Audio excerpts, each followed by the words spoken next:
সমুদ্রের মাঝখানে এক জাহাজ প্রচণ্ড ঝড়ের মধ্যে পড়ে লণ্ডভণ্ড হয়ে গেল।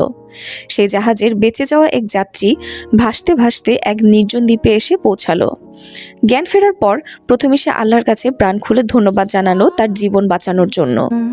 প্রতিদিন সে দ্বীপের তীরে এসে বসে থাকতো, যদি কোনো জাহাজ সেদিকে আসে এই আশায়। কিন্তু প্রতিদিনই তাকে হতাশ হয়ে ফিরে আসতে হতো। এরই মধ্যে সে সমুদ্র তীরে তার জন্য একটি ছোট্ট ঘর তৈরি করলো। সে সমুদ্রের মাছ ধরে এবং বন থেকে ফলমূল সংগ্রহ করে সে বেঁচে থাকলো। এরই মধ্যে সে একদিন খাবারের খোঁজে বনের মধ্যে গেল। বন থেকে সে যখন ফিরে এলো তখন দেখলো তার রান্না করার চুলা থেকে আগুন লেগে পুরো ঘরটাই ছাই হয়ে গিয়েছে এবং তার কালো ধোঁয়ায় আকাশ ভরে গিয়েছে। লোকটি চিৎকার করে উঠল, হায় আল্লাহ, তুমি আমার ভাগ্যে এটাও রেখেছিলে। পরদিন সকালে এক জাহাজের আওয়াজে তার ঘুম ভাঙল।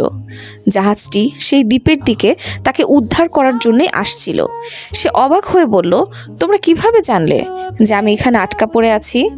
জাহাজের ক্যাপ্টেন তাকে জানালো, তোমার জ্বালানো ধোঁয়ার সংকেত দেখে।